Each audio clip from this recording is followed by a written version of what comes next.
नमस्कार। Contract lecture series में मैं डॉक्टर अमिताभ सिंह एक और टॉपिक के साथ आपके सामने उपस्थित हूं। आज का टॉपिक है elements of mistake in English law and Indian law. आंग्ल विधि में और भारतीय विधि में मिस्टेक के एलिमेंट्स क्या हैं, इस लेक्चर में देखेंगे। सबसे पहले कि इंट्रोडक्शन किसे कहते हैं, किस तरह से इंट्रोड्यूस किया जाता है इस टॉपिक को। इसमें एक केस आएगी Bell versus Lever Bros limited की, जहां पर एलिमेंट से डिस्कस किए जाएंगे इंग्लिश लॉ में मिस्टेक के कॉन्सेप्ट को ज्यादा खूबसूरती से डिस्कस किया है लॉर्ड एटकिन ने। लॉर्ड एटकिन ने मिस्टेक इंग्लिश लॉ में 4 कंडीशंस में बताई है।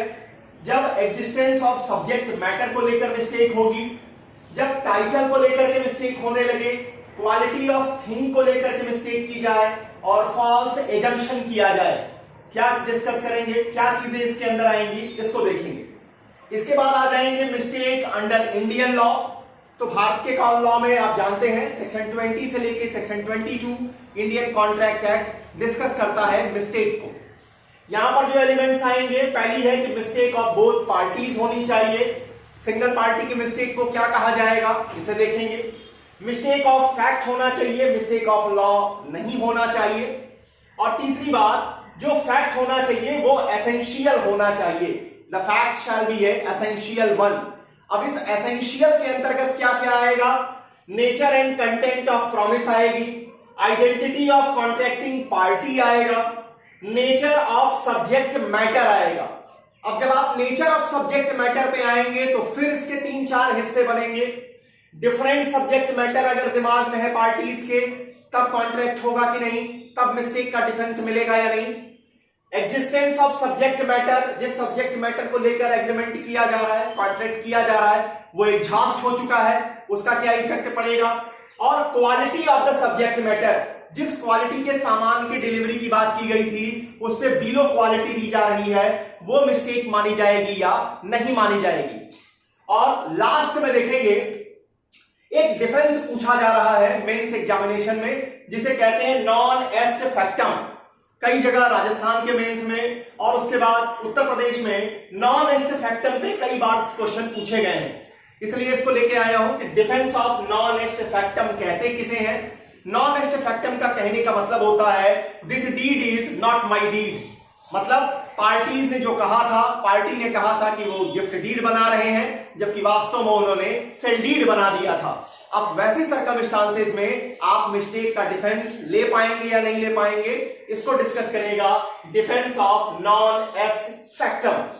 शुरू करते हैं elements of mistake in English as well as in Indian law.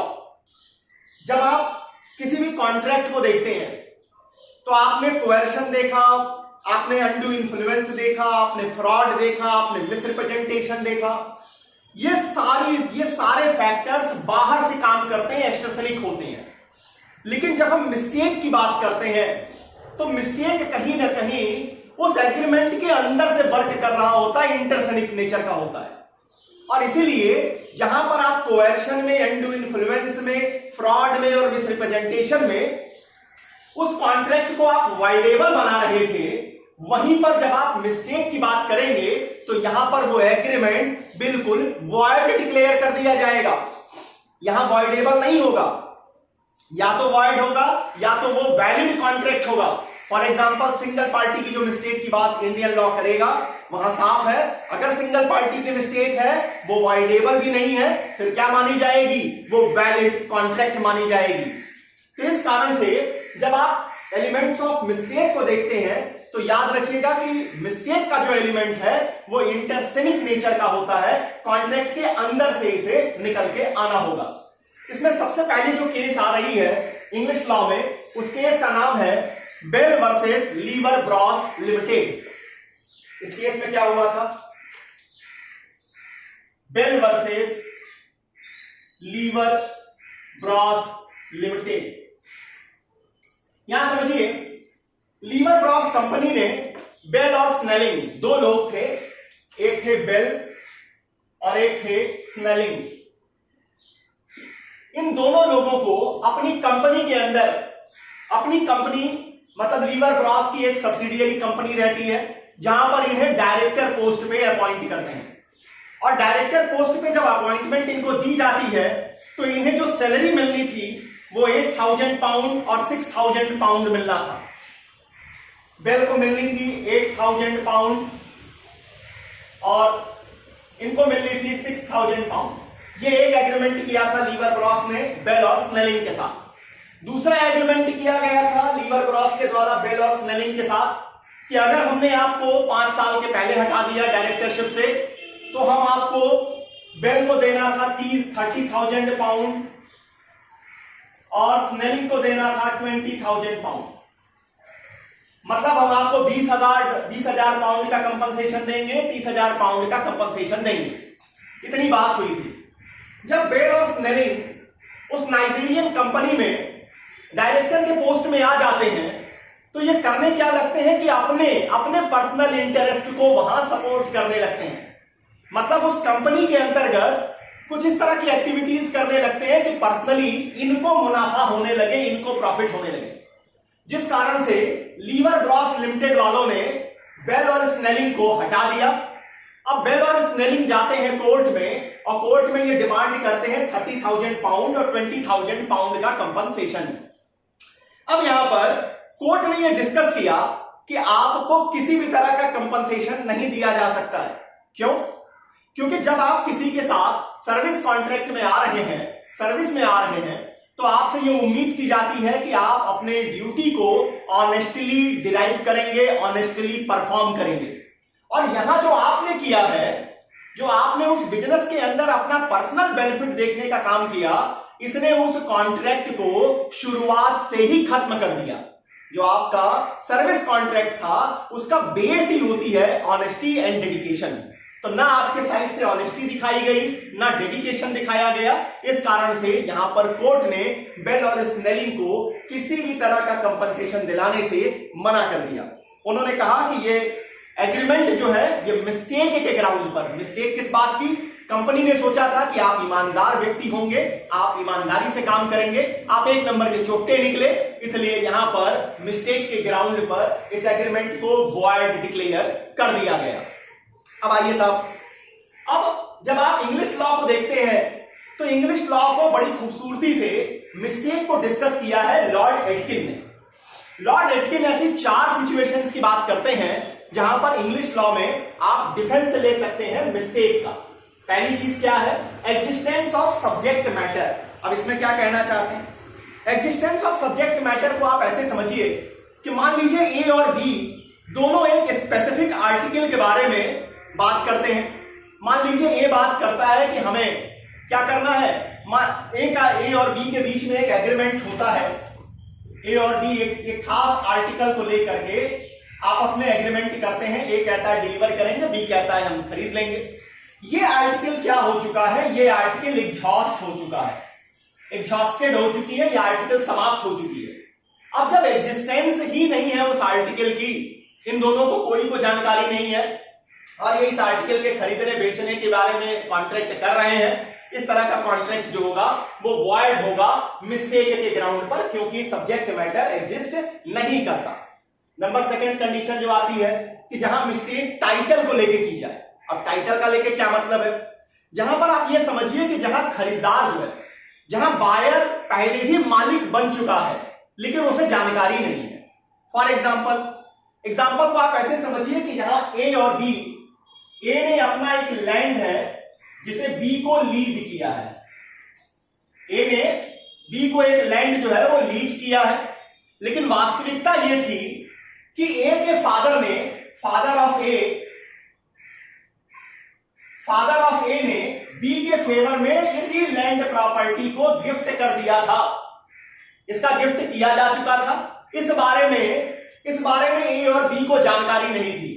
तो अगर आप यहां देखिए टाइटल को लेकर के कि एक व्यक्ति जो कि मालिक हो चुका है प्रॉपर्टी का, उसको अब आप लीज कैसे देंगे, तो यहां कहा गया कि इसका मतलब कि यहां टाइटल को लेकर मिस्टेक है और टाइटल को लेकर भी जो मिस्टेक आएगी उसे भी इंग्लिश लॉ सपोर्ट करता है, उसे भी इंग्लिश लॉ एक ग्राउंड मानता है उस एग्रीमेंट को वॉइड डिक्लेयर करने का। नंबर 3 आता है mistake as to the quality of thing. सामान की क्वालिटी को लेकर के जहां मिस्टेक किया जाए वहां क्या होगा। अब यहां देखिए ये जो मिस्टेक होती है ये थोड़ी कॉम्प्लेक्स नेचर की होती है।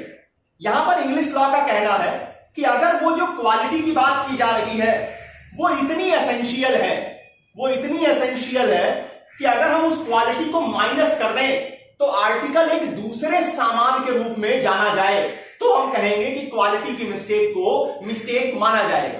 फॉर एग्जाम्पल, सामान्य सा एग्जाम्पल उठाइए कि ए ने बी को एक फ्रिज की डिलीवर करने के लिए कॉन्ट्रैक्ट किया, लेकिन जो डिलीवरी की गई उस फ्रिज में कंप्रेशर नहीं था, उस फ्रिज में कंप्रेशर नहीं था। या कह लीजिए कि एक मोटर व्हीकल डिलीवर करने की बात की गई, लेकिन जो मोटर व्हीकल डिलीवर की गई उसमें इंजन नहीं था। तो बिना इंजन के मोटर व्हीकल का और बिना कंप्रेशर के फ्रिज का, उसे आप फ्रिज नहीं कहेंगे, मोटरसाइकिल, मोटर वैन तो, मोटर कार तो आप नहीं कहेंगे। तो ऐसे सर्कमस्टांस में वहां पर क्वालिटी इंपॉर्टेंट हो जाएगी। अगर इस तरह की क्वालिटी का निगेशन किया गया है, जो क्वालिटी के बिना वो सामान किसी और सामान के रूप में जाना जाएगा, तो वहां पर आप मिस्टेक का डिफेंस देंगे। अदरवाइज क्वालिटी को लेकर के जो मिस्टेक की बात उठेगी वो सामान्यता नहीं दी जाती है। अब नंबर 4 पे आइए। नंबर 4 है फॉल्स एजम्पशन। फॉल्स एजम्पशन मतलब जिस सब्जेक्ट मैटर को लेकर प्लांटिफ और डिफेंडेंट काम कर रहे हैं, अपना कॉन्ट्रैक्ट कर रहे हैं, वो ये समझते हैं कि सब्जेक्ट मैटर मान लेते हैं बड़ा इनॉर्मस तरीके का होगा, लेकिन बाद में पता चला कि दोनों लोग जो है वो अपनी अपनी ओर से गलत धारणाओं पे काम कर रहे थे। ऐसे सर्कमस्टांसेस में भी मिस्टेक का डिफेंस दिया जाएगा। इस पर एक केस आती है, केस है फॉल्स एंड फंडामेंटल एजम्पशन में। इस केस का नाम है शेख ब्रदर्स वर्सेस ओशनर।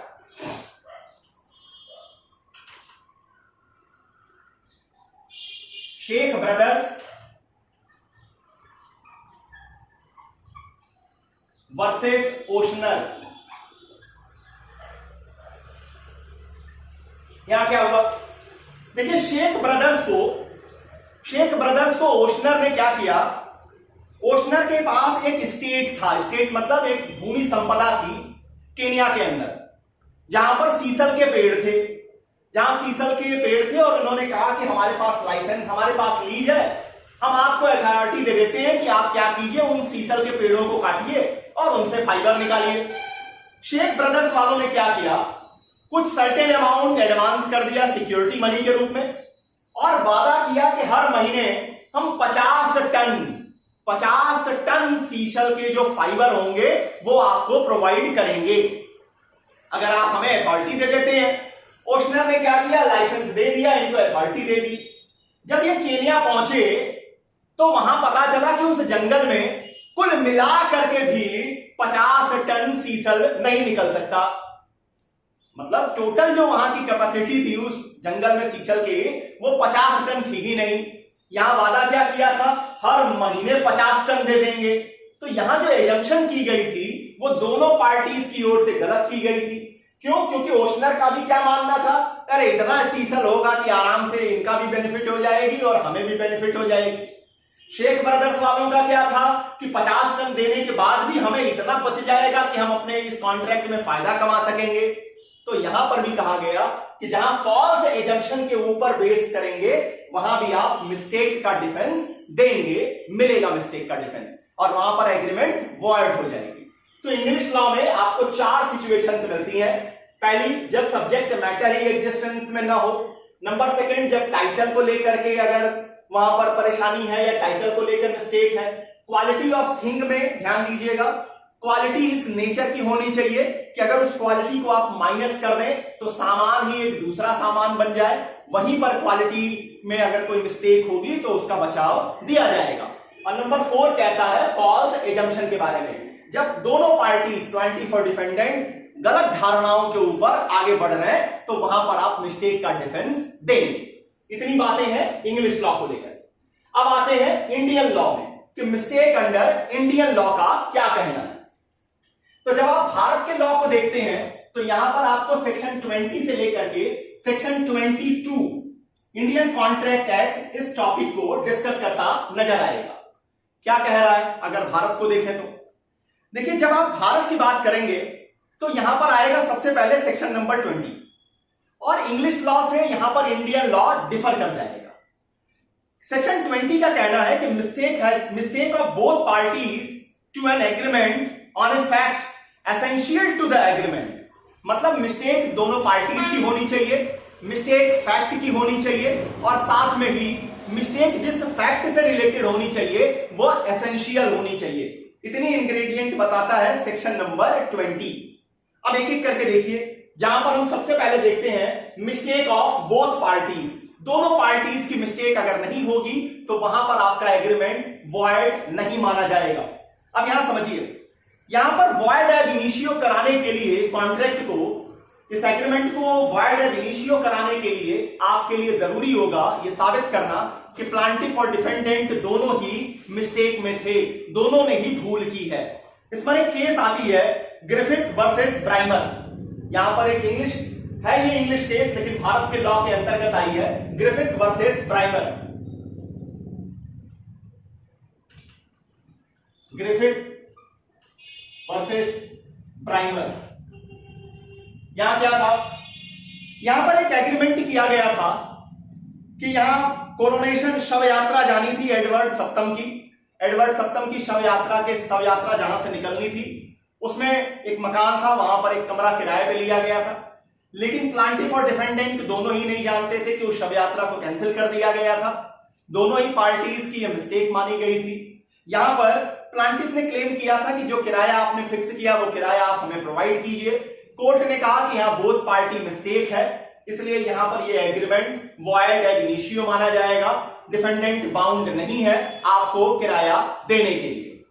अब यहां पर एक प्रश्न उठता है इंडियन लॉ में कि अगर एक पार्टी की मिस्टेक होगी वहां क्या होगा। बोथ पार्टी की मिस्टेक तो चलिए ठीक है, इंग्लिश लॉ भी कहती है, इंडियन लॉ भी कहती है। सिंगल पार्टी की मिस्टेक होगी तो वहां पर इंडियन लॉ क्या कहता है और इंग्लिश लॉ से इसका क्या डिफरेंस है। सेक्शन यहां पर आ जाता है सेक्शन नंबर 22। सेक्शन 22 का कहना है a contract is not voidable merely because it was caused by one of the parties to it being under a mistake as to the matter of fact। अब समझिए, इसका मतलब कि जब आप सेक्शन 22 को पढ़ते हैं तो वहां पर यह कॉन्सेप्ट निकल के आता है कि अगर एक पार्टी की मिस्टेक होगी तो वो कॉन्ट्रैक्ट वॉइडेबल नहीं माना जाएगा। अगर वो वॉइडेबल नहीं माना जाएगा तो उसे आप क्या मानेंगे, उसे आप मानेंगे वैलिड कॉन्ट्रैक्ट। ये प्रीलिम्स में ऑब्जेक्टिव में पूछा जाता है, single party mistake change the contract into, answer आएगा वैलिड वन, वहां वो वैलिड कॉन्ट्रैक्ट माना जाएगा। वॉइडेबल तो वो साफ लिख रहे हैं नहीं है, तो जो चीज वॉइडेबल नहीं है वो वॉइड भी नहीं है, फिर वो बची क्या, वैलिड है। अब यहां पर इंग्लिश लॉ और इंडियन लॉ में थोड़ा डिफरेंस है। इंग्लिश लॉ का यह मानना है कि सिंगल पार्टी मिस्टेक भी वहां पर मिस्टेक के रूप में रिकॉग्नाइज की जाती है, जबकि भारत के अंदर सिंगल पार्टी मिस्टेक को हम बिल्कुल रिकॉग्नाइज नहीं करते, हम उसे मिस्टेक के रूप में नहीं मानते। आइए साहब, अब यहां पर एक एक करके देखते हैं। पहला हो गया कि मिस्टेक ऑफ बोथ पार्टीज हो गई। अब दूसरी बात उठती है मिस्टेक ऑफ फैक्ट होना चाहिए, लॉ की मिस्टेक नहीं होनी चाहिए। अब इसको कौन सा डिस्कस करेगा, इसको डिस्कस करने के लिए समझिए सेक्शन नंबर 21 आता है। वो क्या कह रहा है, a contract is not voidable because it is caused by mistake as to the law in force in India, but often it is difficult, but if the mistake is done with any relate to the foreign law, it will be treated as mistake of fact। अब जरा section 21 को समझिए। Section 21 का कहना है अगर भारत के कानून को लेकर के, भारत में जो कानून चल रहे हैं इनको लेकर के अगर पार्टीज ने मिस्टेक की है, हम उसे कोई मिस्टेक नहीं मानेंगे। ये वही प्रिजम्पशन है जो आईपीसी में भी आप करते हैं कि इग्नोरेंशिया ज्यूरिस नॉन एग्जीक्यूट, लॉ की इग्नोरेंस को हम कोई एक्सक्यूज नहीं मानेंगे। लेकिन अगर आप इंटरनेशनल लॉ को लेकर मिस्टेक करते हैं, अगर आप फॉरेन लॉ को लेकर के कोई मिस्टेक करते हैं, तो वहां पर सेक्शन 21 कहता है कि हम उसे मिस्टेक ऑफ फैक्ट मानेंगे, और अगर वो बोथ पार्टीज की मिस्टेक होगी तो हम उसे मिस्टेक का डिफेंस देंगे, वो एग्रीमेंट वॉइड एब इनिशियो माना जाएगा। आइए साहब, अब इसके बाद आते हैं नंबर 3, ये जो फैक्ट की मिस्टेक होनी चाहिए वो एसेंशियल होनी चाहिए, that must be A essential one. अब एसेंशियल वन बने मतलब देखिए, जब भी किसी वस्तु को लेकर के, किसी डिलीवरी को लेकर के एग्रीमेंट किया जाता है, वहां सारी चीजें एसेंशियल नहीं होती, वहां सारे एलिमेंट्स आपके एसेंशियल नहीं होंगे। अब पता चला कि मान लीजिए पैकेटिंग में कोई दिक्कत है, पैकेटिंग में आपने कहा था कि एक खास तरीके के पैकिंग में सामान दिया जाएगा, खरीदने वाले ने सोचा था किसी दूसरे तरीके के पैकिंग में सामान दिया जाएगा। यहां जो मिस्टेक होगी इसे आप एसेंशियल 1 नहीं मानेंगे। क्यों? क्योंकि ये केवल पैकेटिंग से रिलेटेड है, एसेंशियल 1 नहीं है। लेकिन अगर सामान ऐसा है कि उसकी पैकेटिंग से उसकी क्वालिटी पे इफेक्ट पड़ जाएगा, वहां पर वो फैक्ट भी एसेंशियल 1 मान लिया जाएगा। इसको ध्यान देना होगा। अब आइए, अब इसके अंदर जब आप एसेंशियल 1 को देखते हैं तो एक एक करके देखिए, यहां 3 चीजें आएंगी। सबसे पहले आएगा nature and content of promise. जो प्रॉमिस किया जा रहा है उसका नेचर क्या है और उसका कंटेंट क्या है, इसके अंदर क्या आएगा। देखिए, ये कहा जाता है कि बोथ द पार्टीज के साथ हम एक्सपेक्ट करते हैं कि जो आप एग्रीमेंट कर रहे हैं वहां से आपकी इंटेंशन निकल के आएगी। जहां जो भी आप एग्रीमेंट कर रहे हैं वहां से आपकी इंटेंशन निकल के आएगी। लेकिन कभी कभी क्या होता है कि पार्टीज जो है कुछ गलतियां कर देती हैं। अब जो मान लीजिए पार्टी ने जो गलती की, चाहे वो प्लांटिफ ने की या डिफेंडेंट ने की, इन दोनों में से जिसने भी गलती कर दी, ये जो मिस्टेक है ये उस बिजनेस के जो भी लोग कॉमन बिजनेस करते हैं, जो भी लोग उस बिजनेस ट्रांजैक्शन को करते हैं, वो अच्छे से समझते हैं कि नहीं। फॉर एग्जांपल, इसको आप एग्जांपल से समझिए तो क्लियर हो जाएगा। पेट्रोल की डिलीवरी का एग्रीमेंट है। अब जिसने डिलीवर करना था उसने लीटर के बजाय किलोग्राम में बात कर ली कि हम आपको 5000 किलोग्राम जो है वो पेट्रोल डिलीवर करेंगे। और किलोग्राम को जब आप देखते हैं, किलोग्राम और लीटर को जब आप देखते हैं तो 1 लीटर बराबर 910 ग्राम होता है। ये कॉन्सेप्ट है। तो इसका मतलब कि लीटर से जब वो किलोग्राम में डिलीवर करेगा तो उसे चीजें सस्ती पड़ जाएंगी, उसे कम पैसा मिलेगा। खरीदार ने क्या किया, किलोग्राम देख करके उसने एग्रीमेंट कर लिया। अब अगर मान लीजिए बाद में वो बिल वाउचर आदमी जो है सेलर लीटर के हिसाब पे बनाए, तो यहां खरीदार कहेगा कि नहीं साहब, आपको तो हम किलोग्राम में पैसा देंगे क्योंकि आपने किलोग्राम में डिलीवर करने को कहा था। तो यहां कोर्ट ऑफ लॉ ये कहेगी कि जो भी लोग पेट्रोल के बिजनेस में है, जो भी लोग पेट्रोल के इस कमर्शियल बिजनेस में है, वो अच्छे से जानते हैं कि पेट्रोल की जो डिलीवरी होती है वो लीटर पे होती है, वो बैरल में होती है, किलोग्राम में होती नहीं है। इस कारण से इस मिस्टेक को हम एसेंशियल 1 नहीं मानेंगे। यहां पर एक बड़ी लीडिंग केस आती है और केस का नाम है Horlock versus Colin and Shield.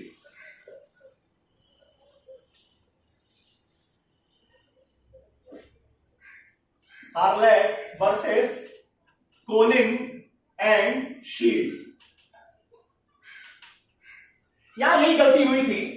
यहां हुआ क्या था कि अर्जेंटीन शिप जो पाई जाती है, जो भेड़ होती है अर्जेंटीना की, उसकी खाल को डिलीवर करना था। अब जो सेलर था उसने क्या किया, उसने पर पीस के बजाय 3000 मतलब 3000 खाल को डिलीवर करना था। पर पीस के बजाय उस बेचारे ने गलती कर दी कि 3000 पाउंड लिख दिया कि 3000 पाउंड डिलीवर करेंगे। जब पाउंड में बात होने लगी, जब पाउंड में यह गलती की गई, तो जो सेलर को पैसा मिलना था वो टोटल अमाउंट का 1/3 हो जा रहा था। खरीदार ने क्या किया, खरीदार के फायदे का था, उसने इसको आगे बढ़ा लिया। लेकिन जब बाद में बिल वाउचर प्रोड्यूस किया सेलर की ओर से, तो वहां पर जो बिल बनाई गई वो पर पीस पे बनाई गई, जिसे लेकर के खरीदार ने विरोध किया कि नहीं, आपने पाउंड की बात की थी और पाउंड पर ही चीजों को डिस्कस किया जाएगा। मामला कोर्ट तक चला गया। अब कोर्ट ने कहा कि यहां ये जो कंटेंट है इस प्रॉमिस का, आपकी जगह कोई भी व्यक्ति जो अर्जेंटीन शिप के बिजनेस में है, जो इस शिप की खाल को, भेड़ों की खाल का बिजनेस करते हैं, कॉमन बिजनेस की प्रैक्टिस क्या है? कॉमन बिजनेस की प्रैक्टिस है, सभी जानते हैं, पीस के हिसाब से पेमेंट होता है, पाउंड के हिसाब से पेमेंट नहीं होता है। तो जब आप दोनों लोग ये जानते हैं कि पीस के हिसाब से ही पेमेंट होता है, तो वहां पर ये जो चीज है कि पाउंड के हिसाब से आप पेमेंट करेंगे, पीस के हिसाब पे नहीं करेंगे, क्योंकि विक्रेता के द्वारा, सेलर के द्वारा ये मिस्टेक कर दी गई है, ये एक एसेंशियल 1 नहीं मानी गई। और यहां पर जो सेलर था उसको पीस के हिसाब से पेमेंट कोर्ट ने दिलाया, एग्रीमेंट को वॉइड नहीं डिक्लेयर किया गया। अब आइए next, identity of contracting party किसे कहते हैं? देखिए, जो सामान खरीदने बेचने का एग्रीमेंट होता है, यहां पर यह बात इंपॉर्टेंट नहीं होती कि खरीदने वाला कौन है या डिलीवर करने वाला कौन है। आप किसी शॉप पे जाते हैं, मान लीजिए कि आप एक गारमेंट्स की शॉप पे गए, आपने एक शर्ट पसंद की। अब वहां पर सेल्समैन कौन है, डिलीवर कौन कर रहा है, ये चीजें इमैटेरियल है। इससे कुछ कॉन्ट्रैक्टिंग पार्टी यहां पर इतनी इंपॉर्टेंट नहीं होती, सामान्य जो आपके खरीदने बेचने के जितने एग्रीमेंट होते हैं। लेकिन जहां पर पर्सनल क्वालिटीज से रिलेटेड जितने एग्रीमेंट होंगे, वहां पर कॉन्ट्रैक्टिंग पार्टी की आइडेंटिटी एक एसेंशियल फैक्ट मानी जाती है। अब मान लीजिए कि आपने मकबूल फिदा हुसैन साहब से पेंटिंग बनवाने का एग्रीमेंट किया था। अब पता चला कि मकबूल फिदा हुसैन की जगह कोई और खड़ा है पेंटिंग बनाने के लिए, तो क्या आप उसकी पेंटिंग स्वीकार कर लेंगे? आंसर है नहीं, क्योंकि वहां आइडेंटिटी जो है उस पार्टी की, कॉन्ट्रैक्टिंग पार्टी की एक एसेंशियल वन बन जाती है। तो जहां एसेंशियल वन होगी, वहां पर हम ये मान के चलेंगे कि यहां एग्रीमेंट क्या हो जाएगा, वॉइड मान लिया जाएगा। अब इसे देखिए, आइडेंटिटी को लेकर के एक और प्रश्न भी आता है। कभी कभी क्या होता है कि कुछ लोग अपनी आइडेंटिटी को फेक बनाते हैं। कुछ लोग जो है वो अपनी आइडेंटिटी को फेक बनाते हैं। मान लीजिए एक आदमी जिसकी कोई क्रेडिट नहीं है मार्केट में, वो अपने आप को एक हाई क्रेडिट वाले आदमी के रूप में समाज में या किसी दुकानदार के सामने प्रोड्यूस करता है। अब वहां पर यह बात डिपेंड की जाएगी, ये बात इंपॉर्टेंट हो जाएगी कि जो एग्रीमेंट करने वाला है, जो सेलर है, जो उसे सामान डिलीवर कर रहा है क्रेडिट के ऊपर, वो क्या समझ के कर रहा है। अगर उसके दिमाग में है कि ये हाई क्रेडिट का इंसान है और इस विश्वास में वो सामान डिलीवर कर रहा है, तो चीट करने वाले को सामान के ऊपर कोई भी गुड क्वालिटी नहीं मिलेगी। और अगर वो उस सामान को आगे ले जाकर मॉर्गेज या कुछ भी करके किसी थर्ड पार्टी को ट्रांसफर कर दे, तो थर्ड पार्टी को भी कोई राइट नहीं मिलेगा। ये ध्यान दीजिएगा, थर्ड पार्टी को भी कोई राइट नहीं मिलेगा। इस वाले टॉपिक पर ये जो आपका आइडेंटिटी ऑफ कॉन्ट्रैक्टिंग पार्टी है, यहां पर इंग्लिश लॉ में काफी ज्यादा विरोध है। किसी केस में कहते हैं कि यहां पर कॉन्ट्रैक्टिंग पार्टी ने अगर धोखा दिया है तो एग्रीमेंट वॉइड होगा, किसी जगह पे कह देते हैं कि नहीं होगा। यहां दो केसेस आपके सामने लेके आ रहा हूं। एक केस है कंडी वर्सेस लिंडसे। कंडी वर्सेस लिंडसे।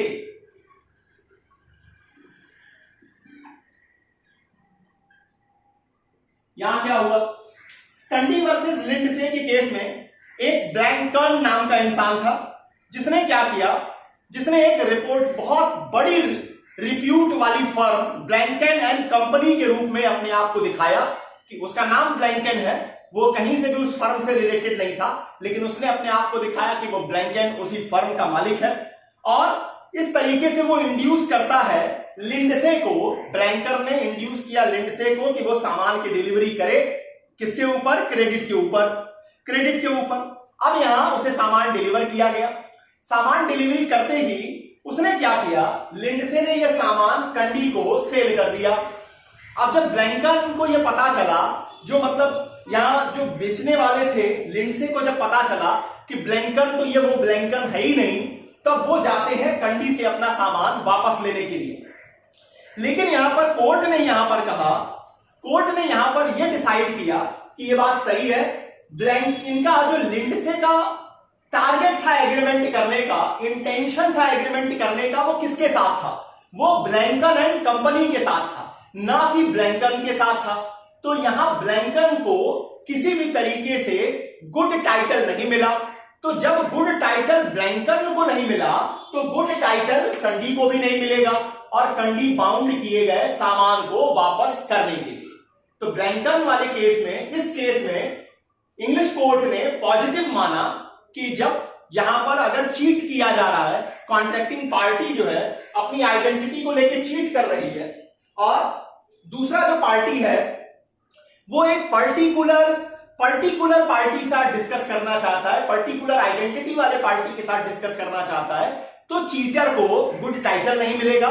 और चीटर के जरिए कोई भी थर्ड फोर्थ कोई भी पार्टी आ जाए, उसको भी गुड टाइटल नहीं मिलेगा। लेकिन इसका ठीक उल्टा इंग्लिश कोर्ट ने दूसरी केस में डिराइव किया। उस केस का नाम है फिलिप्स वर्सेस ब्रुक्स। इस केस का नाम है फिलिप्स वर्सेस ब्रुक्स।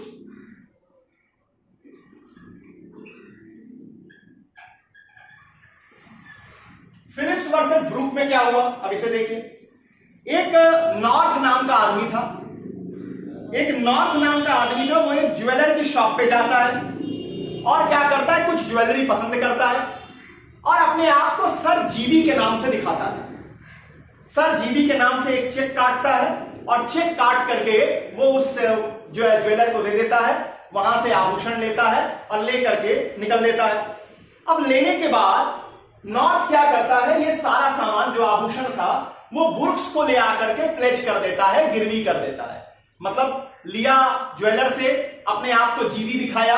जीबी कौन थे, जीबी सर एक पाए जाते थे जिनकी हाई क्रेडिट थी। यहां पर विक्रेता ने क्या किया, चेक कर लिया फोन डायरेक्टरी में कि जीबी कौन है, वहां से चेक करके उसको लगा कि जो सामने है वही जीबी है और वहां पर उसने सामान डिलीवर कर दिया, ज्वेलरी की जो सामान थे वो डिलीवर किए। अब उसके बाद उस नॉर्थ ने क्या किया, सारा सामान ले आया और ब्रुक्स के यहां उसे प्लेज कर दिया और पैसा लेके चलता बना। ज्वेलर ने अब ब्रुक्स के खिलाफ केस किया कि जहां जो हमने जिसके साथ कॉन्ट्रैक्ट किया था वो उस आइडेंटिटी का आदमी नहीं था, इसलिए उसे गुड टाइटल नहीं मिलेगा, आपको भी गुड टाइटल नहीं मिला, आप सामान हमारा वापस कीजिए। लेकिन यहां पर कोर्ट ने कहा कि वास्तव में अगर आप देखिए तो ज्वेलर जो है उस आदमी से ही बात करना चाहता था, उस आदमी से ही डील करना चाहता था जो उसके सामने खड़ा था।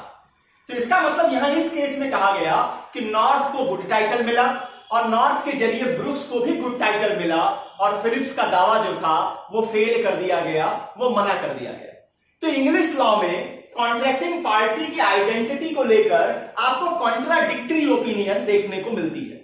लेकिन अगर भारत में आ जाइए तो भारत का कॉन्सेप्ट बिल्कुल क्लियर है कि जहां पर पर्सनल क्वालिटीज को लेकर के एग्रीमेंट किए जाएंगे वहां पर कॉन्ट्रैक्टिंग पार्टी की आइडेंटिटी इंपॉर्टेंट होगी। लेकिन जहां पर पर्सनल क्वालिटीज के बजाय किसी और, मान लीजिए वाणिज्यिक क्वालिटी, कमर्शियल क्वालिटीज के एग्रीमेंट है, वहां पर आप इस तरीके की identity of contracting party essential fact के रूप में नहीं माने जाएंगे। आगे चलते हैं। आगे आता है nature of the subject matter. अब nature of the subject matter का क्या कहने का मतलब है भाई? नेचर ऑफ सब्जेक्ट मैटर को आप ऐसे समझिए कि जिस सब्जेक्ट मैटर के ऊपर ये एग्रीमेंट की जा रही है, जिस कंटेंट को लेकर के ये एग्रीमेंट की जा रही है, उसका नेचर कब कब एसेंशियल मान लिया जाएगा। इसके अंदर भी 3-4 चीजें आती हैं। पहला आता है डिफरेंट सब्जेक्ट मैटर। अब यहां प्लांटिफ जो है वो पुराने आलू के बारे में बात कर रहा है, डिफेंडेंट जो है वो नए आलू डिलीवर करने के बारे में बात कर रहा है। अब इसको आप ऐसे समझिए, ये जो nature of different subject matter है, ए और बी के बीच में एक कॉन्ट्रैक्ट होता है। ए सामान डिलीवर कर रहा है, क्या है, पोटैटो को डिलीवर करना है। ए जो है वो न्यू पोटैटो के डिलीवरी की बात कर रहा है, बी जो है वो ओल्ड पोटैटो के डिलीवरी की बात को स्वीकार कर रहा है। बी सोच रहा है कि वो पुराना आलू प्रोवाइड करेंगे, ए कह रहा है कि वो नया आलू देगा। अब यहां आलू अलग अलग हो गए, एक नया है एक पुराना। तो यहां क्या कहा जाएगा कि यहां पर जो सब्जेक्ट मैटर है वो दोनों लोगों के दिमाग में अलग अलग है, इसलिए यहां पर मिस्टेक मानी जाएगी और इस मिस्टेक के कारण ये एग्रीमेंट वॉइड हो जाएगा। अब यहां पर एक केस आती है, केस का नाम आता है नेचर में, जहां पर कि अब यहां पर समझिए आइडेंटिटी में डिफरेंट सब्जेक्ट मैटर में केस आती है, केस ऑफ रेफरेंस वर्सेस विशेलहॉस। यहां केस आती है डिफरेंट सब्जेक्ट मैटर में। एक मिनट,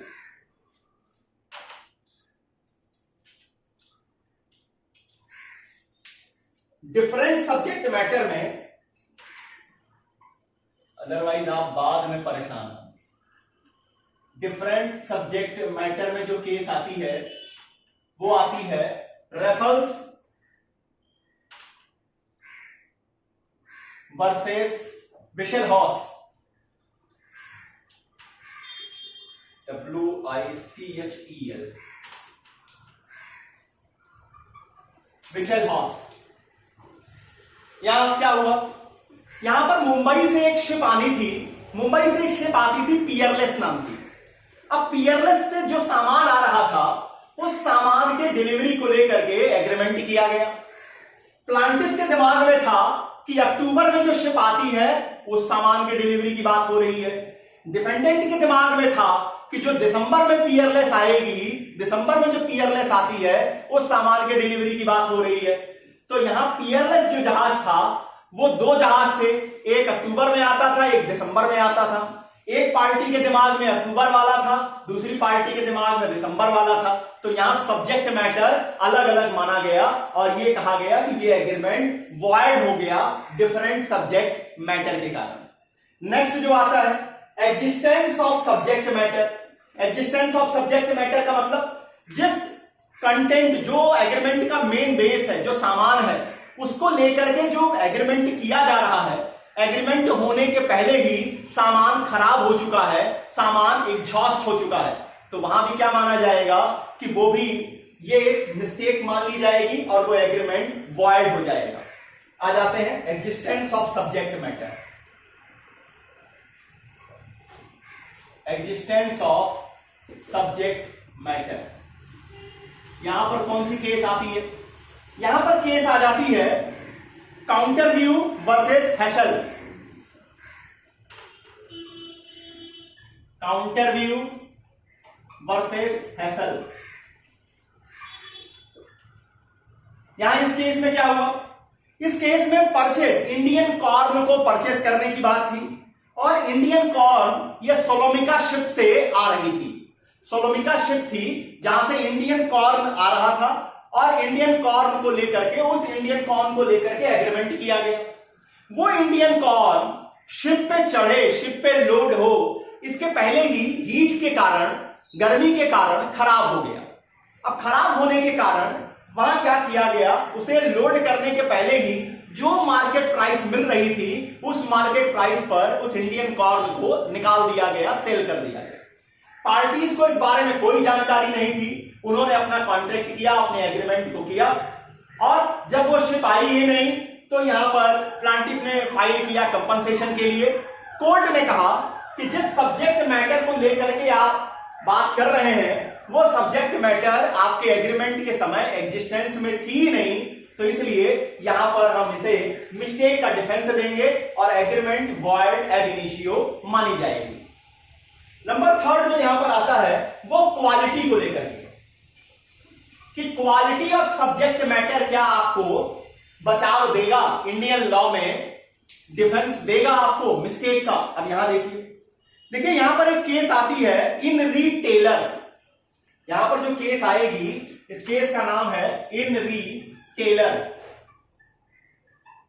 अब टेलर के केस में प्रिवी काउंसिल ने डिफाइन किया कि सब्जेक्ट मैटर की एग्जिस्टेंस एक अलग बात है, डिफरेंट सब्जेक्ट मैटर दिमाग में होना एक अलग बात है, लेकिन सिर्फ अगर क्वालिटी को लेकर के दिक्कत है, मान लीजिए कहा गया कि A1 क्वालिटी का सामान दिया जाएगा और B क्वालिटी का सामान डिलीवर किया जा रहा है, तो वहां पर आप कंपनसेशन तो क्लेम कर सकेंगे लेकिन आप उस एग्रीमेंट को वॉइड एब इनिशियो नहीं करा सकेंगे। तो क्वालिटी को लेकर के अगर दिक्कत आएगी तो हम क्वालिटी के केस में वहां पर एग्रीमेंट को हम वॉइड एब इनिशियो नहीं करा सकेंगे इंडियन लॉ में। अब आ जाइए लास्ट में डिफेंस ऑफ नॉन एस्ट फैक्टम किसे कहते हैं। अब डिफेंस ऑफ नॉन एस्ट फैक्टम को समझिए, यह एक इंपॉर्टेंट टॉपिक है और इसे कई जगहों पर मेंस में उठाया जा रहा है कि आखिर defence of non est factum कहना क्या चाहता है।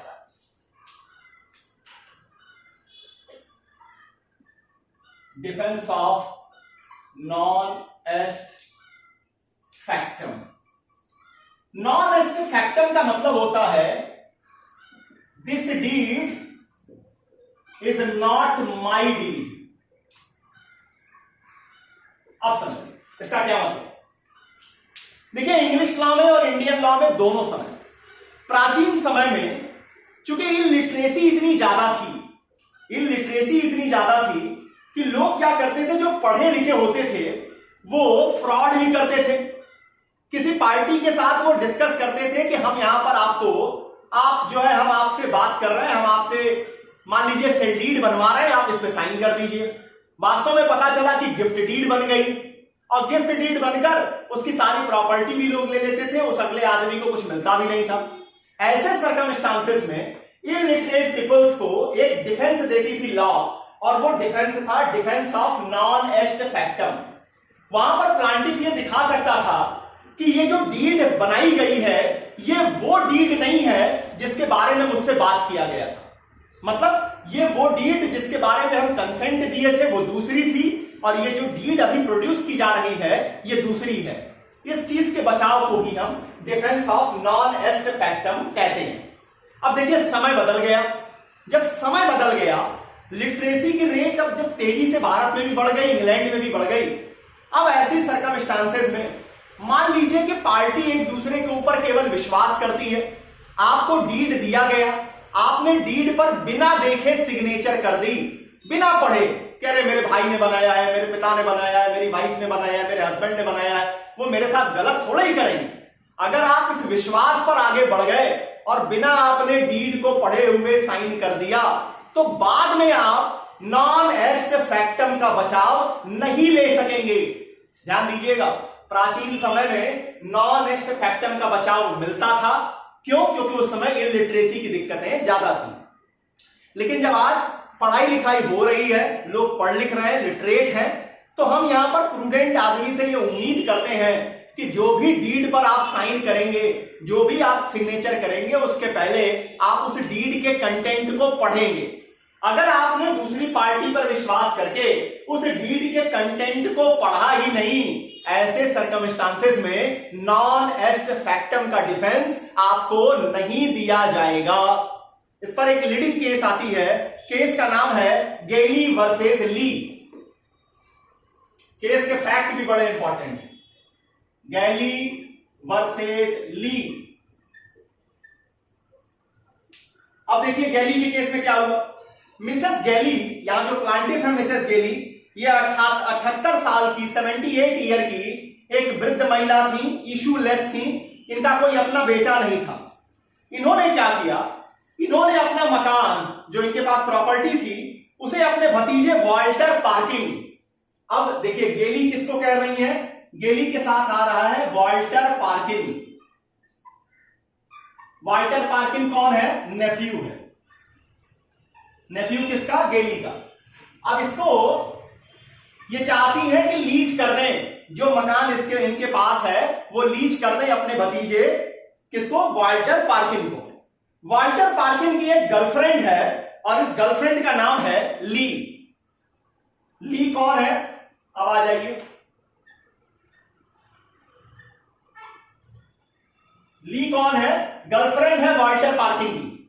अब गर्लफ्रेंड क्या करती है, एक दिन एक डीड बनवा के ले आती है, और डीड बनवा के जो ले आती है वो इस वृद्ध महिला से कहती है कि आप इस पर साइन कर दीजिए, ये एक गिफ्ट डीड है, ये आपके नेफ्यू को वॉल्टर पार्किन के फेवर में एक गिफ्ट डीड है। ये महिला क्या करती है, ये वृद्ध महिला ली पे भरोसा कर लेती है, जो कि उसके भतीजे की गर्लफ्रेंड है। उसके ऊपर भरोसा करके वो सिग्नेचर कर देती है। वास्तव में ये गिफ्ट डीड नहीं था, ये एक सेल डीड था। ली ने क्या किया, ली ने गिफ्ट का सहारा लेकर के अपने फेवर में ली ने उस चीज को सेल ले लिया, प्रॉपर्टी को, वो बायर बन गई। अब प्रॉपर्टी का बायर बनने के बाद ही ली ने इस प्रॉपर्टी को मॉर्गेज कर दिया एंजिला बिल्डिंग सोसाइटी को। ली ने इस प्रॉपर्टी को मॉर्गेज कर दिया। देखिए किस तरह के रिश्ते हैं। मॉर्गेज किया एंजिला बिल्डिंग सोसाइटी, मतलब एक बिल्डर को इन्होंने क्या किया, प्रॉपर्टी को मॉर्गेज कर दिया। अब ये जो वृद्ध महिला है, अब कहानी को समझिए। गैली कौन है? 78 साल की एक वृद्ध महिला है जिसका अपना कोई इशू नहीं है। वो ये चाहती थी कि जो उसका मकान था वो उसके भतीजे वॉल्टर पार्किन को वो लीज कर दे, मतलब वॉल्टर भी रहे, वो भी उस प्रॉपर्टी में रहे जब तक जिंदा है। वॉल्टर पार्किन की एक गर्लफ्रेंड है ली। ली क्या करती है, क्योंकि गर्लफ्रेंड थी तो आना जाना था इनका। ली क्या करती है, गैली का विश्वास लेती है और ली एक पेपर बना के ले आती है और कहती है गैली को कि ये एक गिफ्ट डीड है, आप अपनी प्रॉपर्टी गिफ्ट कर रही हैं वॉल्टर पार्किन को। और गैली इस बात पे विश्वास किए बिना डीड को पढ़े, डीड को वो पढ़ती नहीं है कि वॉल्टर की गर्लफ्रेंड ने बनाया है तो ठीक ही बनाया होगा। साइन कर देती है, जबकि वास्तव में वो पेपर जो बनाया गया था वो सेल डीड था। वहां ये था कि ये मकान बेचा जा रहा है ली को। यहां वाल्टर कहीं आए ही नहीं, वाल्टर बीच से गायब हो गए। अब ली ने क्या किया, जब उसने ये सेल डीड अपने फेवर में करा ली, उसने इस प्रॉपर्टी को मॉर्गेज कर दिया एंजिला बिल्डिंग सोसाइटी को, जो कि एक बिल्डर थे। अब इस ट्रांजैक्शन को नॉन एस्ट फैक्टम के ग्राउंड पर चैलेंज किया गेली ने। यहां पर कोर्ट ने कहा विश्वास आपने किया है तो विश्वासघात भी आपको झेलना होगा। मतलब आप पढ़ी लिखी हैं, आप पढ़ सकती थी, आपको पढ़ना चाहिए था, फिर भी आपने नहीं पढ़ा है, तो ऐसे सर्कमस्टांसेस में डिफेंस ऑफ नॉन एस्ट फैक्टम गेली को नहीं दिलाया गया। तो ध्यान दीजिएगा, किसी भी डीड पर, किसी भी पेपर पर सिग्नेचर के पहले इसीलिए कहा जाता है कम से कम 4 बार जरूर पढ़ लीजिए लिखा क्या है और उसका आपके इंटरेस्ट पर क्या इफेक्ट होना है। तो इतनी बातें हैं डिफेंस ऑफ, या कह लीजिए एलिमेंट्स ऑफ मिस्टेक को लेकर के। तो यहां पर आप जब मिस्टेक का आप आंसर लिखेंगे तो इंग्लिश लॉ को भी डिस्कस करेंगे, साथ में सेक्शन 20 से लेकर के 22 को डिस्कस करेंगे। और यहां पर आप आएंगे बोथ पार्टीज की मिस्टेक होनी चाहिए, मिस्टेक फैक्ट से रिलेटेड होनी चाहिए, लॉ से नहीं, और जो फैक्ट है वो एसेंशियल होना चाहिए। अब एसेंशियल के अंतर्गत जो 3-4 चीजें आएंगी उसको डिस्कस करेंगे। और अगर स्पेशली आपसे पूछा जाए डिफेंस ऑफ नॉन एस्ट फैक्टम, तो केवल आप इस डिफेंस ऑफ नॉन एस्ट फैक्टम को और गेली वर्सेस ली के केस को डिलीवर करेंगे। उम्मीद करता हूं कि सेक्शन 20 से 22 इंग्लिश लॉ, इंडियन लॉ में और इंग्लिश लॉ में मिस्टेक का कॉन्सेप्ट समझने में यह लेक्चर आपकी मदद करेगा। कॉन्ट्रैक्ट की अपनी लेक्चर सीरीज में अगला जो लेक्चर होगा वो रेसिप्रोकल एग्रीमेंट्स को लेकर के होगा, जिसे सेक्शन नंबर 51 से लेकर 54 और 57, 58 में डिस्कस किया गया है। अगले लेक्चर में आपके सामने उपस्थित हूं, तब तक के लिए बहुत बहुत धन्यवाद। नमस्कार।